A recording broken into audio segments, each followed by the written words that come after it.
Assalomu alaykum aziz do'stlar. Bugungi video darsimda men Epson L312 ni proshifka qilishni ko'rsatib beraman. Bu uchun bizning kanaldan yuklab olishingiz mumkin. Yoki saytdan ham kirib ko'rishingiz mumkin. Saytdan bor bizada.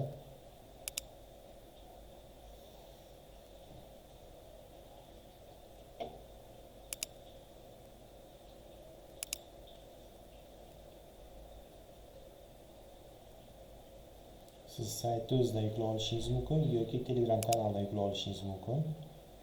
Keling, Telegram kanaldan yuklab olamiz. Mana buni hozir bu RARda qisilgan. Buni saqlanib qilib olamiz.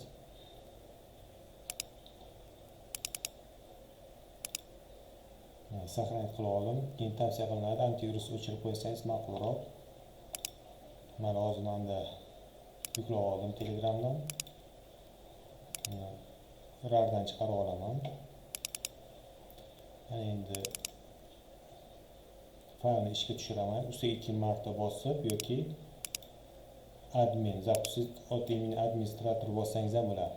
Bosganingizdan keyin dastur ishga tushadi. Birinchi qiladigan ishimiz printer ko'rsatishimiz kerak. Bu yerda bizada 312 model yo'qligi uchun siz 310 yoki 360 belgilashingiz mumkin. Keyin 310 ni belgilayman.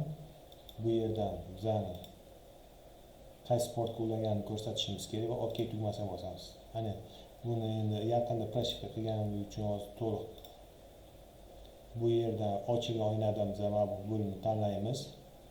OK tugmasini bosamiz. Qo'shimcha oyna ochiladi.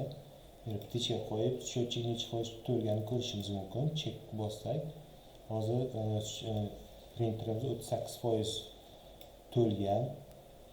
Mana maksimaliy shuncha qog'oz chiqarish mumkin. Ana endi buni 0 qilish uchun yana tichga qo'yamiz u installaz bu tugmani bosamiz. Chekdagidan keyin hozir bizada aytibdi printerni o'chir yoqing deyapti. Printer o'chir yoqishimiz kerak, bo'lmasa qo'ymaydi. Printerni o'chiramiz. Printerni o'chirdim.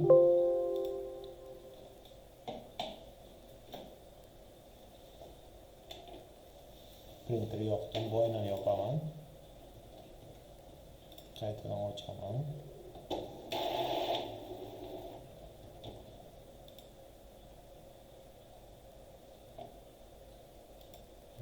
Qaytadan yoqib ko'ramiz.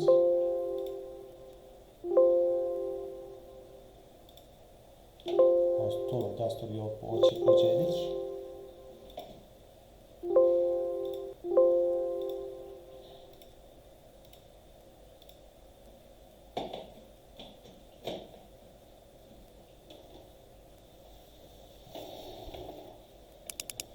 Dasturni to'liq qaytadan ishga tushirdim.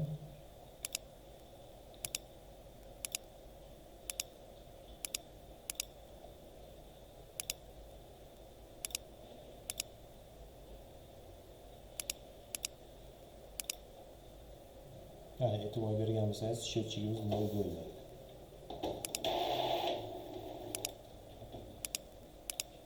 Yani siz bemalol Telegram kanalimizga obuna bo'lib kerakli dasturlarni yuklab olishingiz mumkin va shu bilan birga saytimizdan ham foydalanishingiz mumkin. Saytimizda hozir yangi ochilgan. Bu saytda kerakli ma'lumotlar tashlab boriladi.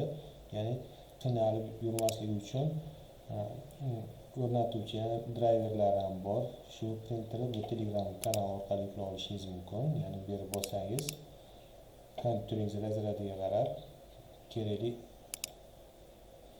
dasturga kerakli driverni yuklab olishingiz mumkin. Printer va shu bilan birga kompyuterga kerakli dasturlarni yuklab olishingiz mumkin. Agar video yoqqan bo'lsa like bosing va kanalimizga obuna bo'ling.